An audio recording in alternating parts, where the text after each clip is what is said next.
Well, thanks once again to all of our attendees for joining this morning, and welcome to our webinar on Volt-Var Optimization and Distribution Systems. We're excited to share some of the application cases that we performed related to this topic. We'll be covering optimal topology, capacitor placement, as well as other applications that can help for technical losses reduction, voltage improvement, and power factor correction. My name is Adam King, and I'm an account executive here at GERS. I'll be giving a brief introduction, followed by our more technical side of the presentation, which will be presented by GERS engineer Lineker Palacios, who's led several projects related to this topic. During the course of the presentation, we encourage you to submit any questions that might come up, and we'll do our best to answer them at the end. To provide a brief introduction of our company, for those who may not be familiar, GERS is an electrical engineering consultancy group that was established in 1981. To date, we've worked in over 45 countries, supporting projects related to power system studies, protection and control design, adoption of smart grid technology, and NETA certified services in the field as well. Lineker and I primarily support projects here in the United States, and on this slide you can see where our US offices are located and in which states we've completed projects. In just a moment, Lineker will begin our presentation. To provide a brief background, Lineker is our sales director and has been with us for over 13 years. He's a leader in the execution of power system studies, research and development, and other innovative projects. And some other key areas of interest are also listed here on this slide. Without further ado, we will now begin with the technical portion of our presentation. So please welcome Lineker Palacios. Well, thank you so much, Adam, for the introduction. So, as you mentioned, we are going to cover different topics on this presentation relating to Volt-Var optimization. Some of them are presented here, where we will present the Volt-Var control concept, means to achieve Volt-Var control, including conservative voltage reduction, also known as CVR, optimal topology, optimal capacitor placement, DER, distributed energy resources, and finally, some conclusions. So, as Adam mentioned, for sure that we will be attentive to any questions in the Q&A. And to give a brief introduction, let's discuss first of all regarding the standards for quality of service. And for example, we can see how we could have some voltage ranges for supplying the service, where we can see, for example, for low voltage, voltage around 120 volts, 240, and 480 volts. We could have maximums and minimums, depending on where is the point of consumption. And the idea when we speak about quality of the service is to allow the end user voltage inside these limits. According to this, Volt-Var control is looking for different strategy to maintain any user. It doesn't matter the location of the user with the voltage inside the limits. That is illustrated here, where users that are here close to the main substations are having a voltage level here that could be higher than the last customer. That is due to the losses that we are going to discuss during this presentation. And Volt-Var control looks always for the idea to maintain the voltage inside these limits. It doesn't matter the load of the system. It doesn't matter the features, including the topology of the system. Quality of the service tries to keep any user inside the limits for voltage. So let's talk about Volt-Var control in that sense. We have different systems or devices along the feeders, where we try always to maintain the voltage along the different points of the feeder for different loading conditions. According to it, we must consider the constraints, and we could have different constraints of the distribution's network's operation, considering, for example, thermal limits, such as the lines, transformers, different assets that could be overloaded depending on the loads. And we could have also reactive power compensation. So if we consider the constraints and we try to keep always the quality of the service, Volt-Var control tries to maintain this voltage, but also when we try to have the optimal operation and we have a new variable that considers the losses, technical losses. In that case, we will speaking about Volt-Var optimization when we have optimal operation, power factor, technical losses, as well as the voltage. Typically, we have capacitor banks and voltage regulators are controlled in conventional networks. Let's say these are the most typical systems. There are some countries where it is mandatory to have at least one capacitor bank per feeder. And depending on the investment capacities, we could have capacitor banks or voltage regulators. But there is a special feature between those devices because basically capacitor banks, they inject reactive power that finally will change the power factor of the feeder. And voltage regulator can increase or reduce the voltage by change of the path tap position. And in that case, the power consumption will change, but but the reactive power will keep the same. Basically, we don't affect the power factor of the feeder. We could have different controls. For example, capacitor banks could be fixed or switched capacitor banks. And we have load tap changers of the transformer that are usually in at the main substations that enable different means to achieve Volt-Var control as illustrated here. However, there are new devices for Volt-Var control that are currently available in the networks. So for sure, one of them are the distributed regeneration resources or the DERs as well. And we could have even StatComs on the feeders. The main difference is that here we could have discrete changes. And here we could have participation of the power electronic to allow reactive power compensation, and that basically will supply the required reactive power to allow the operation that is being followed. In that case, let's speak about different means to achieve Volt-Var control. And let's start with the first one that is usual in distribution feeders. The first one is conservation voltage reduction, which is also known as CVR.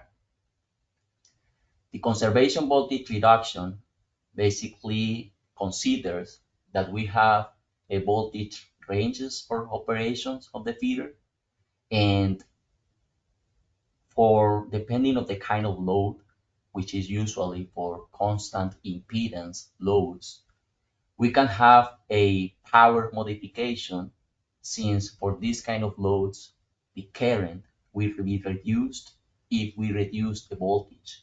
That means that if we change the voltage, if we reduce the voltage, we will be reducing the technical losses. However, for other kind of loads, like motors, where basically they are constant power loads, in that case, the behavior is completely different because consider the nature of operation. If we reduce the voltage and the power keeps the same, we will be increasing the current that basically would increase the technical losses. In that case, CVR is useful for distribution feeders with this kind of loads where we can have means to achieve the voltage reduction of the feeder that basically will allow to reduce the technical losses. And for sure, the voltage must be always inside the limits, maximums and minimums as defined in the previous slides. There is a way for maintaining the quality of the service. And of course, sure, that is an effective practice that is usual in distribution feeders. In next slides, I will present for sure the participation of other devices, for example, capacitor banks. Okay. However, we can see here that if we are going to illustrate the CVR in a distribution feeder, and we have different voltage ranges here of operation, the blue line would be, for example, a operation without CVR, and we could see how if we reduce the voltage in around 2%, for example, the reduction of the power could be around 4%. And even in this bandwidth here, we could have also the operation of the system inside the limits for quality of service, but also we are allowing here a power consumption reduction that will be translated into the technical losses reduction. I will illustrate that in a application case. This is this is a feeder, and this feeder considers the transformer at the main substation, different distribution transformers, okay, and we have the first operation. So let's assume that for sure we have the loading conditions of the feeder, and I will open that model here directly in a simulation tool. So we have, for example, this feeder, okay, this feeder considers here the voltage here in medium voltage and voltage here in low voltage as well. And if we perform the low flow calculation, let's see that we could have calculations where basically can consider different objective functions. For example, we can consider the load tap changer of the transformer at the main substation. That's usual to have this control at the main substation at the beginning of the feeder, and that's usual to have tap changers in the distribution transformer, but they are not usual with capacity for having the operation on load. But that's typical here for the operation at the main substation. For sure that will depend on the technology and the availability of a specific asset to allow that control. We are having here, for example, that this is a tap position, number 3. And for this tap position, basically we are having a voltage on the secondary side of the transformer that is close to the 100%. Why? Because we can have here the control modeling where we try to have the secondary side in a control with 100% on the secondary side. So basically we can have a automatic calculation. So what could be the most readable position to have this objective function? In this case, having this simulation, and if we're trying to print out here the losses, we could have technical losses in around 131 kilowatts. I can illustrate here instead of megas. I am showing here how the technical losses are 131 kilowatts for this first scenario of operation, having the tap position of the transformer in number 3. Now, we can see here, for example, depending on the consumption, depending on the regulation, depending on the country. Let's assume that, for example, for this feeder, we could have, or we could allow operation up to 90% of the feeder. If we have that assumption, we could see that along the feeder, we are having 99%, here we are having 95%, and here we are having minimum voltage is in around 93%, 98%. With the CVR, we can see, okay, what if instead of having control on the secondary side for the voltage transformer, we could have a control in a remote node where basically we could have the minimum voltage in around 90%. What could be the best tap position to allow that minimum voltage? Once we perform the calculation, the tap position changes. We have here a voltage in around 95% on the secondary side of the transformer, which is still inside the limits. We are having here 90% as a minimum. in the feeder. And the main interesting feature here is that once we print out the feeder and the technical losses, we are having a reduction in around 10 kilowatts. We are still allowing quality of the service inside the limits regarding the voltage level, and at the same time, we are having a reduction of the technical losses. CBR is a common practice, and for sure that enables the let's say the savings due to the losses. And in this case, we haven't added any new asset in the system. We are using the main transformer with with availability to change the tap on load. That is illustrated here, where in this illustration case, we could have here initial losses around 131 and the final losses 121 kilowatts. Now, let's talk about another practice for optimization in distribution feeders. And this one corresponds to the optimal topology.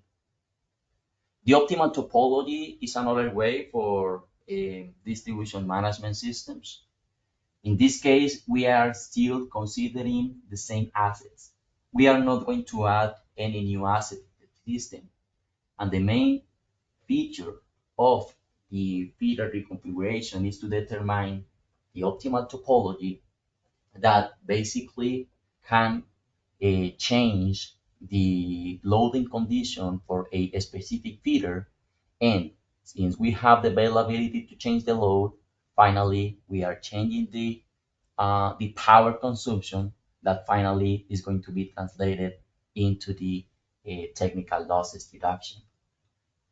That's illustrated here where we have initial points here illustrated in red, for example, for this feeder. And we could have here final points where basically we could say, okay, what if instead of having the load from here, we can reduce or we can increase the load for this feeder, and we will reduce the load for this one. Basically, we are changing the topology. At the end, we are changing the load that basically is going to be translated into the losses reduction.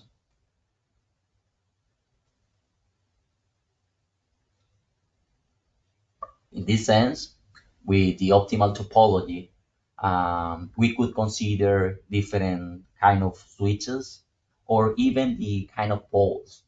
That's usual to have double dead end poles in the system, and with this kind of poles, we can open the conductor, and in that case, we can for sure change the topology. And the idea is to determine what is the best solution to allow the minimum losses in the system. That's performed for sure for power system analysis tools where basically there are different calculation engines where initially we could consider, for example, how is the operation of the feeder in meshed condition. However, that's not usual to have meshes in the system. That's usual to have radial conditions. So where we need to open the switch, where we need to close the switch, and in that case, if we find the best solution, we will have a approach for technical losses reduction. For this application case, for example, there are different feeders. Initially, we can see how, for example, this feeder here has had an initial load for megawatt, for example. This one had 7 megawatts, this one had around 2.4 megawatts, and this one had 5 megawatts. The load sums 19 megawatts of consumption, which is the same in the last topology. However, this feeder that initially had a load of 4 megawatts increased to 9 megawatts. This one was reduced from 7 to 2, this one was reduced from 2 to 1, and this one increased a bit from 5 to 6. It's the same load, it's the same system. We only change the topology. But as we can see here, the impact in the technical losses is a reduction in around 40% from 1.3 megawatts to 0.78 megawatts. Basically, at this point, the only thing that we did was to change the topology. Let's use this illustration case. This is a real feeder. The feeder has a initial losses in around 61 kilowatts. This is a geographic representation, and this is a schematic view.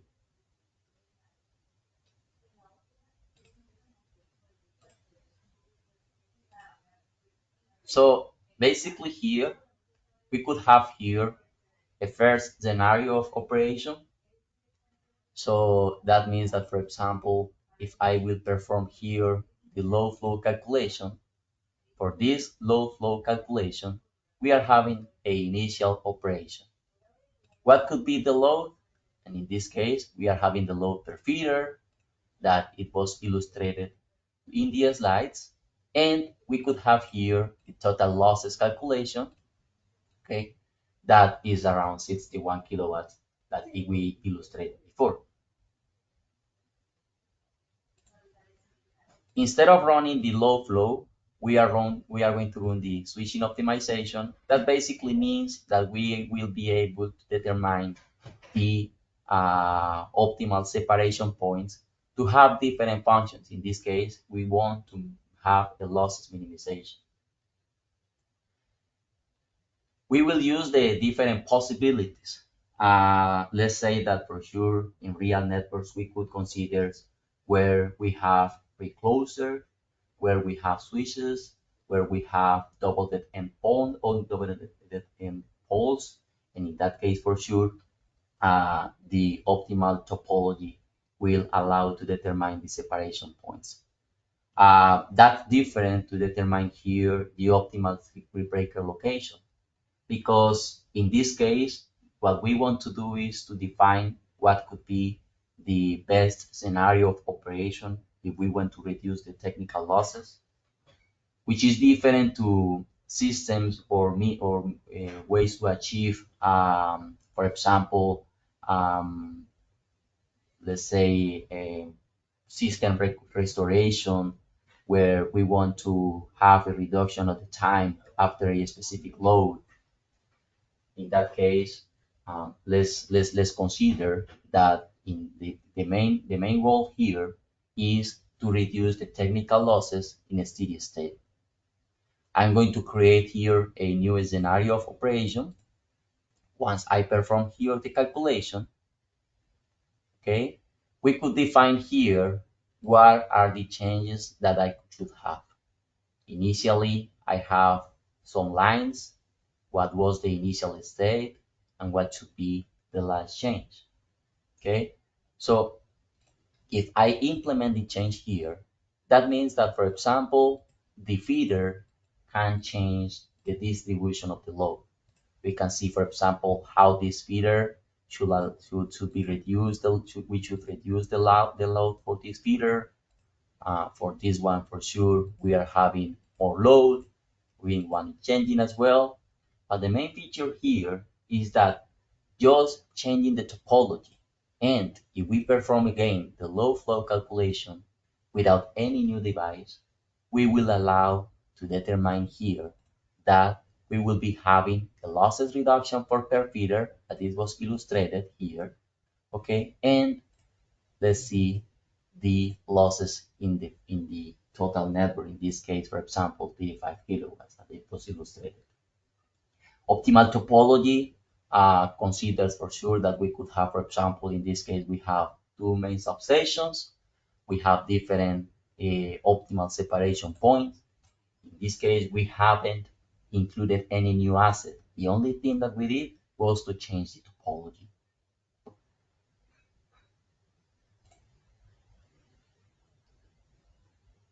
Well, in that case, we reduce from 61 to 35.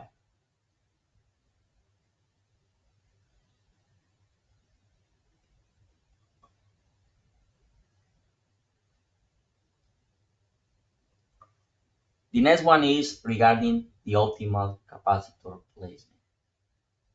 This this is a way that is usual for sure, but the main difference is that we are going to add new asset in the distribution feeder that will correspond to the capacitor bank. However, the capacitor banks, they will allow different benefits, and the main one is for sure the availability to improve the voltage profile along the feeder and at the same time to reduce the technical losses. For sure, there are some main implications.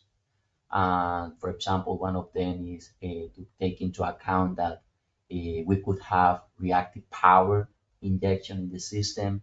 We should consider harmonics and resonance effect. But if we, let's say, have a consideration especially of the low flow calculation, we could see how the installation of the capacitor banks could have some benefits in order to improve the power factor and the technical losses reduction. Why? Because we could see that basically if we consider the distance of the feeder and we have a current as a function of the distance, we could see that basically we could reduce the reactive component of the current by the injection of reactive current here with a capacitor bank.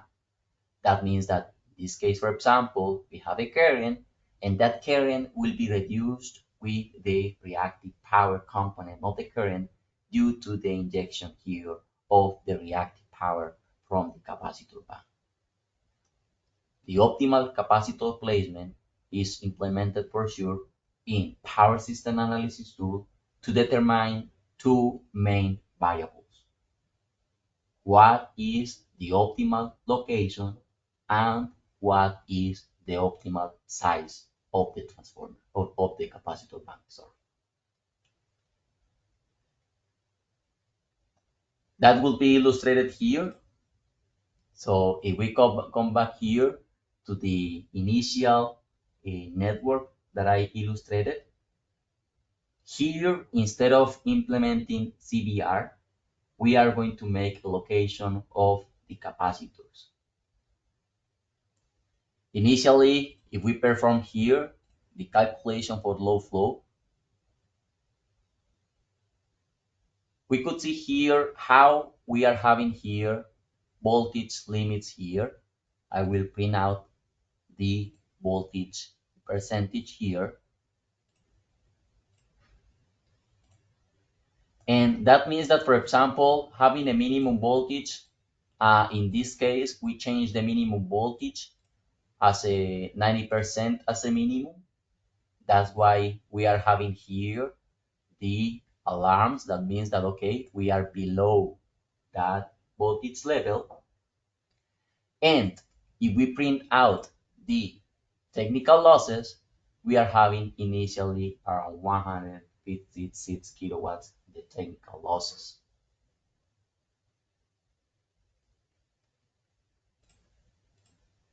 Okay, so I could change here the optimal capacitor placement location. Okay, and we can define here what is the main objective function. We want to locate, for example, two capacitor banks in this feeder, and we have here the availability to define the candidate bus bars. Why? Because, for example, we could have different limitations. For example, if the pole, due to the location of the pole, will allow to connect a new capacitor bank. If, as we mentioned, we should consider a distance from one capacitor bank to another one, because if we have one capacitor bank close to another one, we could have a harmonics impact that can be translated into the resonance that could have a significant impact. So that means that for sure, the idea is to allow an appropriate definition of the candidate's bus bar to improve for sure the power factor to improve or to reduce the technical losses, but taking the consideration of the harmonics of the system.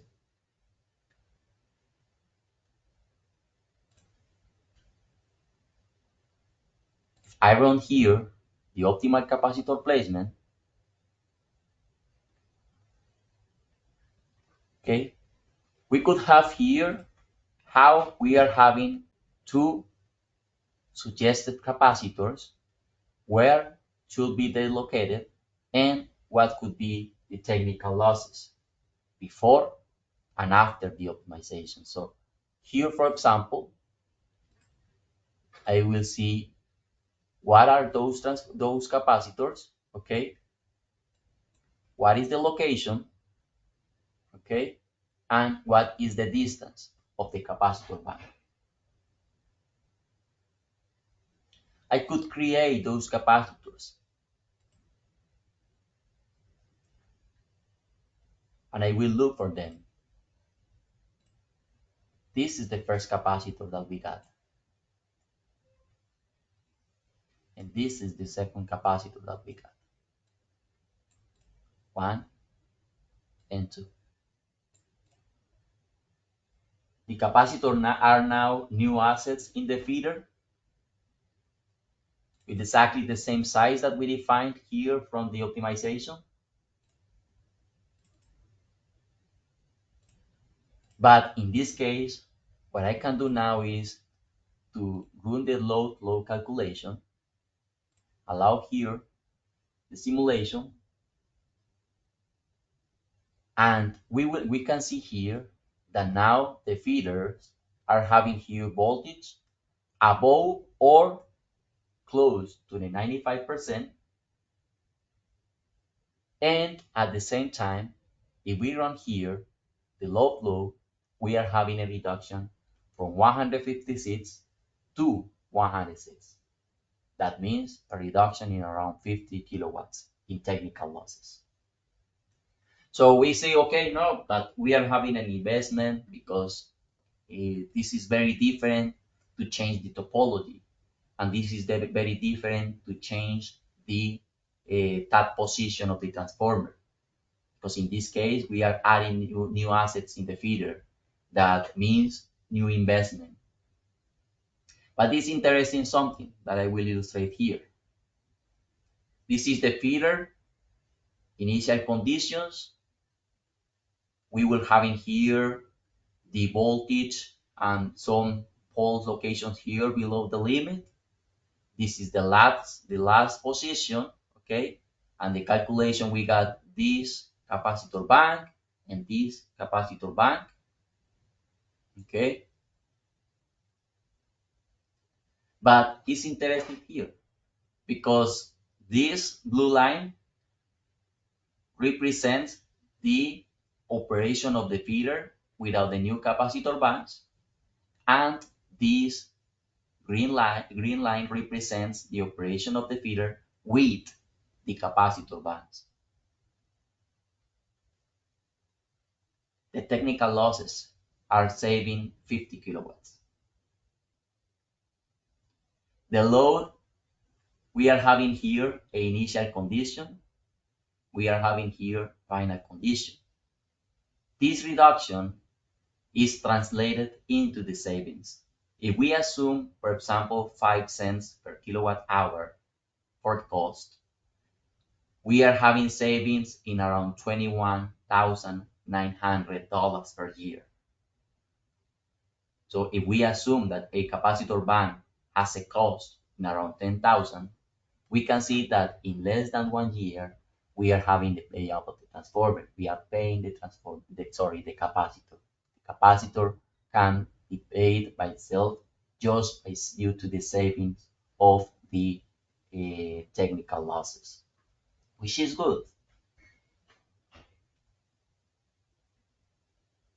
So from this illustration, let's come back here to the initial case. It was a initial distribution feeder that we got. Initially, we did the determination of the optimal topology.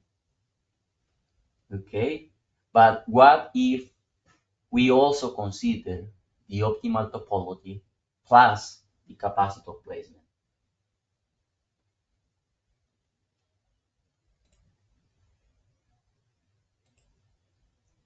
This is the feeder, okay? We were here, initially we got here calculations without the optimal topology, and we had calculations with the optimal topology.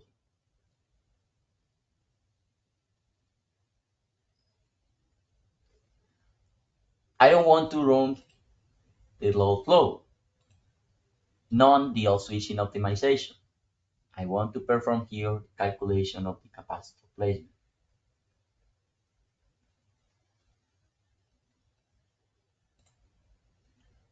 For this system, I'm going to consider one of the feeders. We could see that we have different feeders, 1, 2, 3, and 4 feeders. I'm going to consider one of them, okay, because even I can perform a optimization per feeder. I want to locate just one capacitor bank. And I will define the candidate bus bars that will correspond to the different buses in that specific feeder that I selected.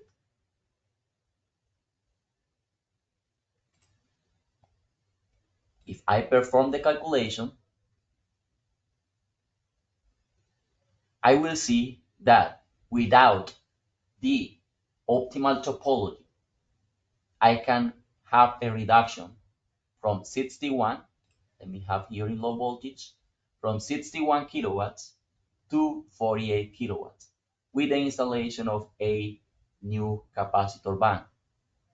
What is that capacitor bank? We have a size in this node A, over here, that I could see here in the schematic view, will correspond to this node, okay?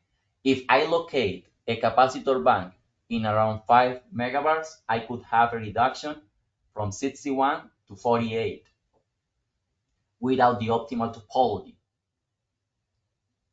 However, let's take note of this size, 5 megabars. And I will perform the calculation with the optimal topology that I got in the past. I will perform the calculation of the capacitor placement, okay? And the reduction is from 35. Why from 35? Because we are starting the simulation from the optimal topology. And if we remember, the initial topology had the losses of 61. The optimal topology had the losses in around 35. And we can have even higher reduction if we consider the optimal topology plus the capacitor placement that is going to be reduced to 31 kilowatts. So it seems it's interesting because, okay, in this case, we are having more losses reduction, but let's take note here. What is the capacitor bank that we are getting? We are getting here a new capacitor bank. Instead of 5 megabars, we are getting 2.7, which is lower than the other one.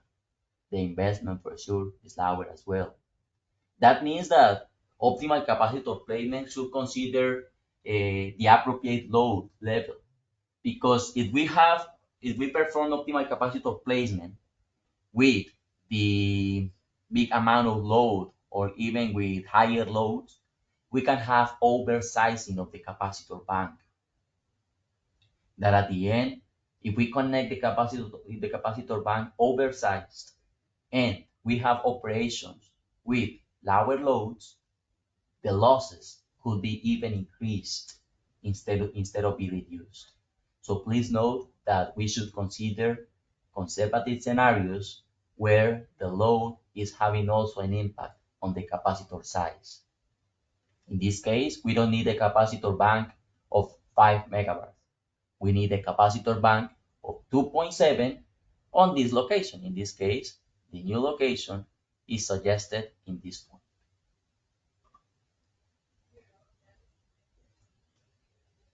That means that if I create the capacitor bank,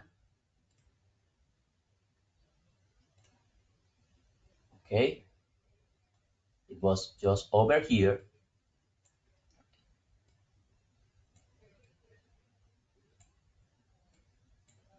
Okay, this is the new capacitor bank. And if I run here the load flow, I could see how the technical losses should be reduced from 61, or let's say from 35, because I'm running here with the optimal topology,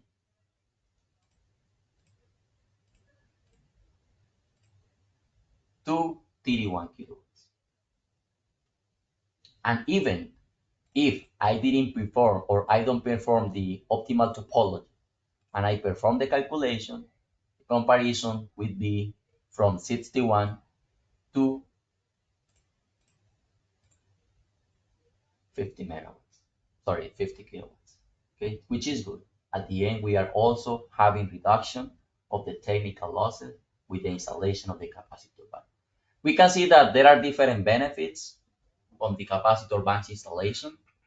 That is an investment, indeed is an investment, but since we are having savings due to the losses, at the end the capacitor bank can be paid by itself.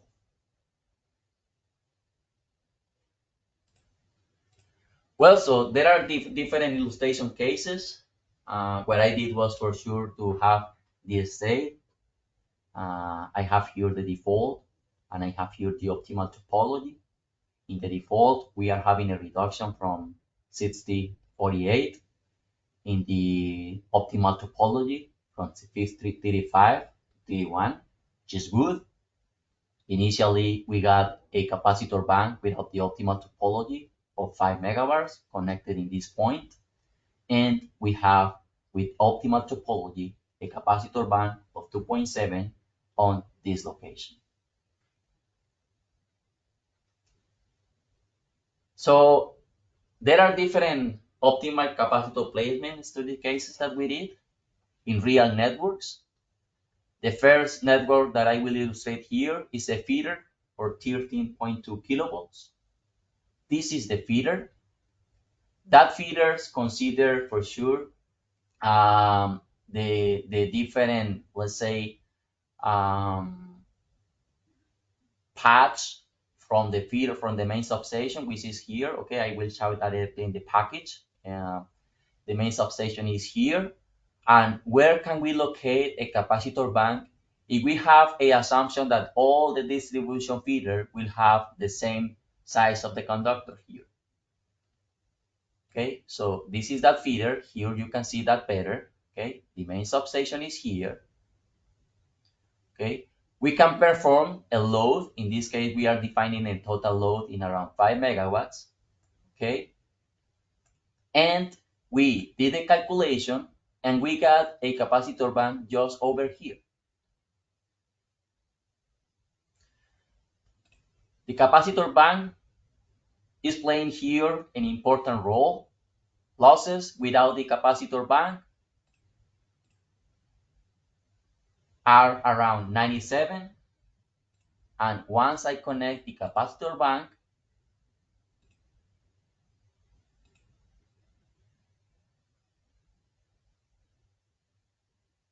okay, we have here a reactive current contribution here.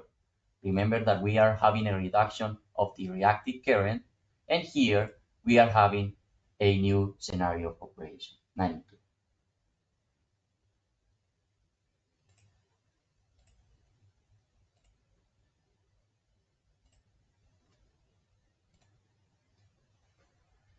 So as we can see here, the reduction is lower. Basically, initially we got losses around 2%, 97. This is the capacitor bank from 97 to 92. So okay, just 5 kilowatts. But what does represent 5 kilowatts in the year? Savings in around $2,000 per year.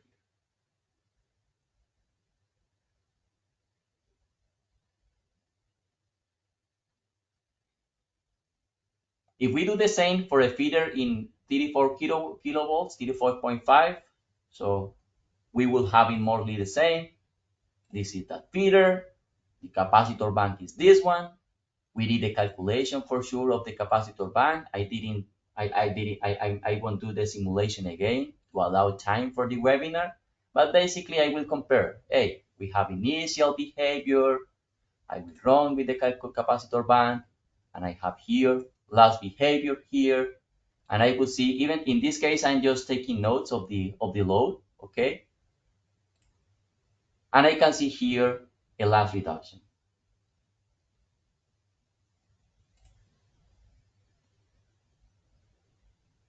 Okay, so losses without the capacitor bank, 174. Losses with the capacitor bank, 162.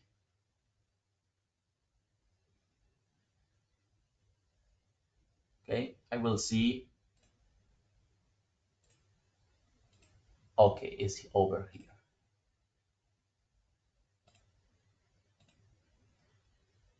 Much better. Okay, initially I was considering the maximum load, and now let's consider for sure the operation of the system. That was exactly the same that we were having in the slide. And in this case, for sure, that we are not having any limits violation, and we are having the reduction with the capacitor bank that it is illustrated here. With the capacitor bank, the last losses are 163 kilowatts. Okay, that corresponds to this one. Savings, $4,000 per year.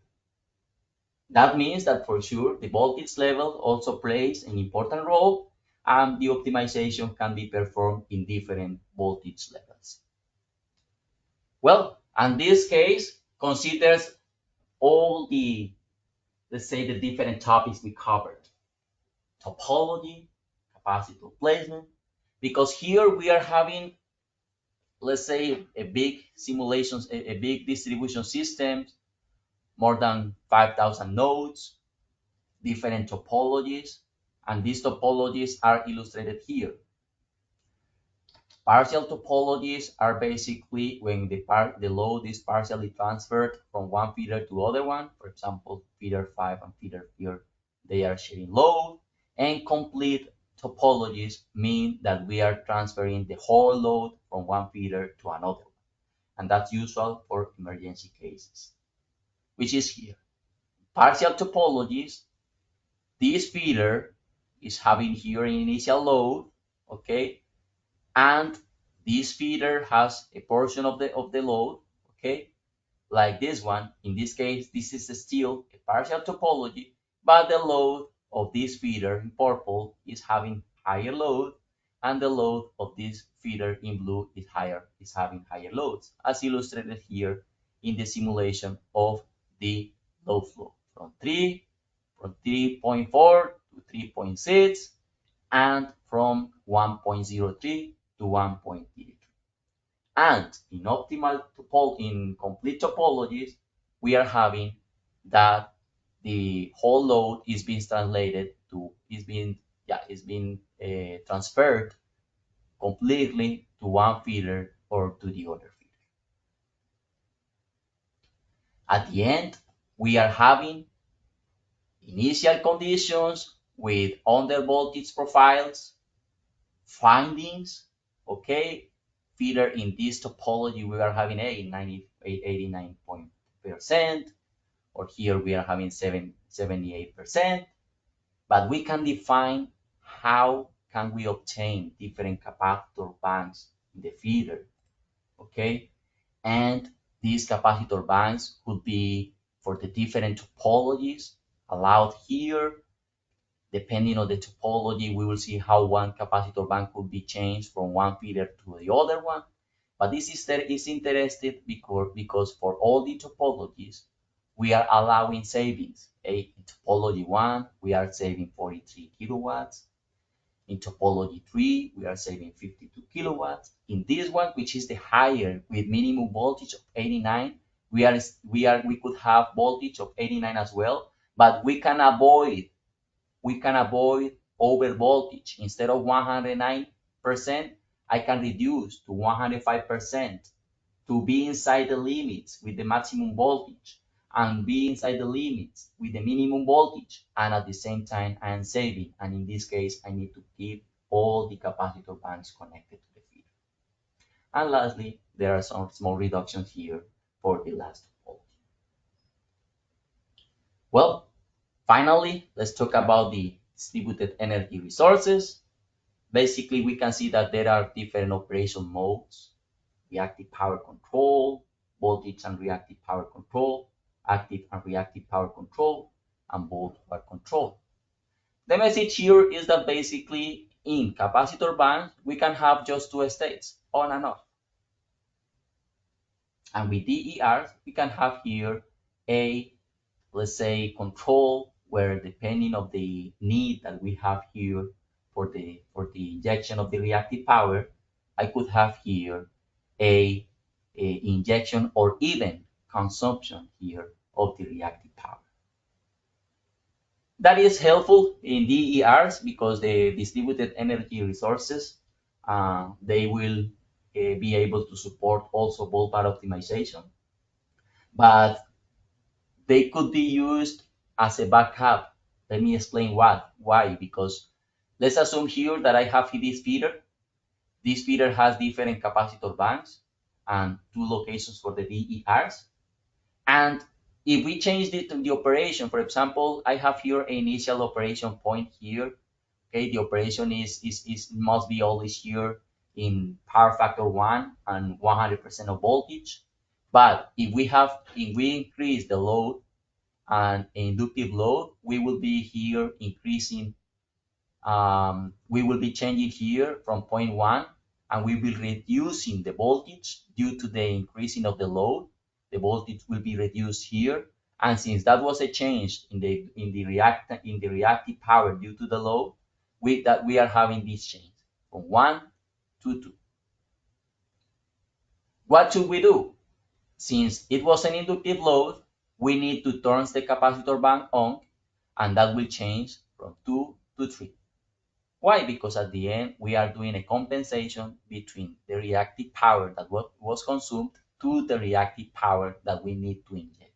In that case, the only action we took was the capacitor bank that changed from open to closed, and a small contribution that I need here to have the power factor 1 could be assumed here just for the DER. That means that I don't need to inject the whole need in the reactive power since I have the capacitor bank.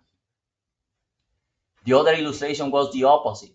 What, instead of increasing the load, I reduced the load.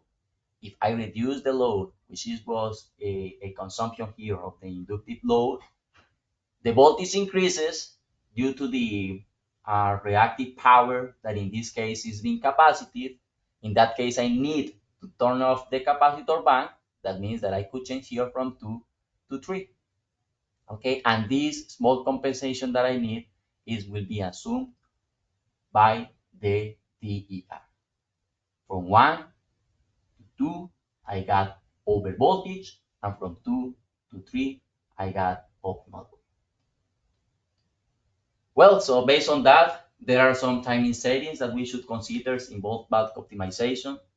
I'm illustrating here, for example, how we need to consider first the time setting for the capacitor banks, and we should consider the DERs as a last resource to use. The first control that needs to be assumed is the capacitor bank that is far away of the feeder. Later, I should consider the second capacitor bank, and finally, I will consider the DER. The last resource that I will use will be the voltage regulator that even will come later than the load tap changer of the transformer. With that, I will present here some conclusions to allow some questions.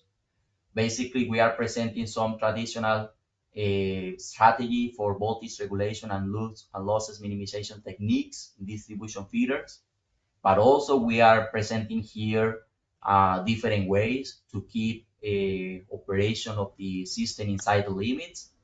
Okay, We could have here Volt-Var optimization, and the Volt-Var optimization tries to face different variables: voltage regulation, power factor, and loss minimization. And finally, we can see here how the DERs are being complementing the Volt-Var optimization schemes, since we have the availability to inject or consume reactive power. With that one, Adam, I will allow if we have some questions from the attendees, and thank you so much. Sure. Yeah, thanks so much, Lineker. That was a great presentation. So we have received a few questions from our audience in the chat box. So yes, let's transition to the Q&A portion. Please feel free to submit any last minute questions that might still come up, and we'll try our best to get to them. So Lineker, our first question asks, in terms of the investment, what could be a suggested approach between the capacitor and the voltage regulators? Okay, so let's take into account that that's usual that the regulators are used to have higher cost than the capacitor banks.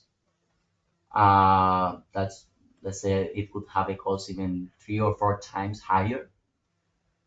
But that would depend on the feeder, and that would depend on the purpose. Because, for example, for feeders that they have feeders with a load with a capacitive load, I don't want to add more capacitance. And in that case, even if the voltage regulator is more expensive, I should not consider more capacitance in the feeder. However, for sure that we could consider another kind of investments, and that just to illustrate that, because in that case, instead of having injection of reactive power, we could have consumption of the reactive power. But that's not usual. That's usual for sure to have the inductance loads in the feeders. That's usual to have a higher cost with the regulators than the capacitor banks. As an average, that's 3 or 4 times the cost of the investment. But please note and remember that the capacitor banks, they change the power factor, and the voltage regulators, they can increase or reduce the voltage without any modification on the reactive power along the feeder. I'll share our next question in the chat as well for reference, but our second question asks, what are the implications of the optimal topology for improving reliability in power systems?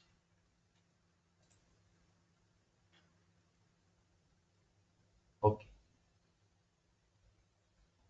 Okay. So in this case, please note that we considered the load flow. And with the load flow calculation, what we did was to having losses minimization. What I mean is that losses minimization was the objective function, but if we need to have objective function for the reliability, in that case, not necessarily the optimal topology is the best configuration to have more reliability. Why? Because in that case, we should consider the outage. We should consider historical profiles of the outage. What are the feeders that are having usually more outage or more faults than the other ones?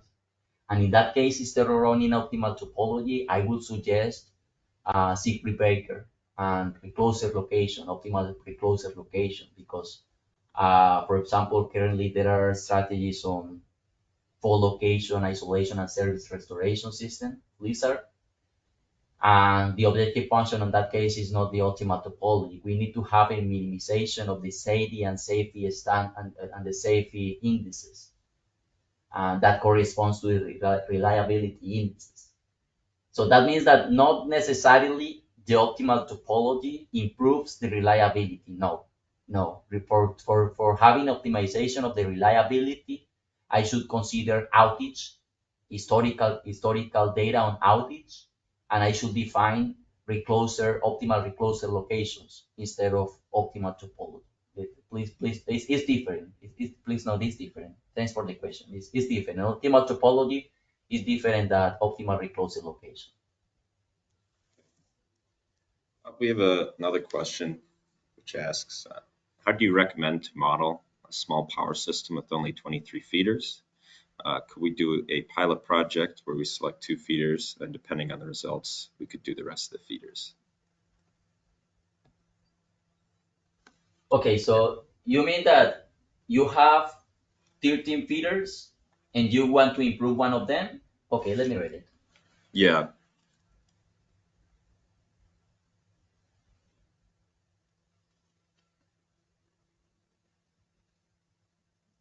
Yeah, it could be a approach, but the main idea is that we should consider, okay, first question, the 23 feeders are connected to the same substation, or there are different substations.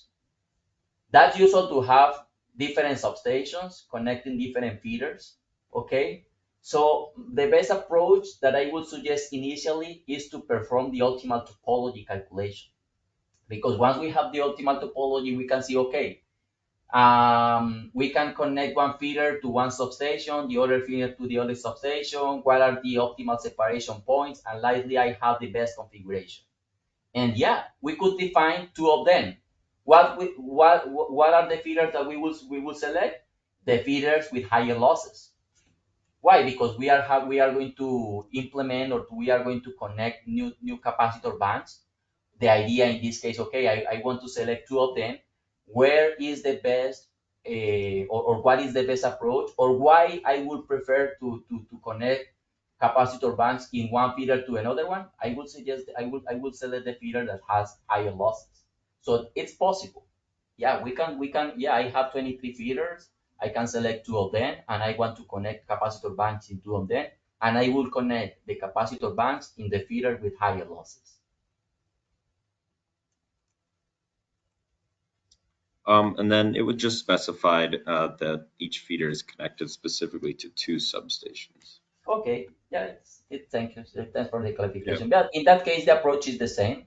I will suggest first optimal topology, and second optimal capacitor plating. The optimal topology, okay, how can I reduce the losses? Just changing the topology, okay. Finally, I got the minimum losses in the network, okay, without any new device, without any even without any transformer tap change, without any CBR activity. I only change the topology. And now, what are the feeders that have higher losses? And what I can do is, okay, I select the 2 of them, and I will connect the capacitor banks in those feeders. Perfect. But for sure, let's stay in touch for that pilot. Very interested for it. Yeah. Well, thanks again, Leniger, and thanks again, everyone, all of our attendees. We appreciate all of your questions, and thank you all for attending our webinar today. We truly enjoy hosting these sessions. They're a great way for us to share insights and stay connected with our peers in the industry. Leniger and I are always happy to answer any questions or dive deeper into any topics that we covered. So don't hesitate to reach out if you'd ever like to connect. Be sure to follow us on our social media channels for updates on upcoming webinars and other valuable content. We hope you all have a nice rest of your day and look forward to seeing you the next time. Thank you so much.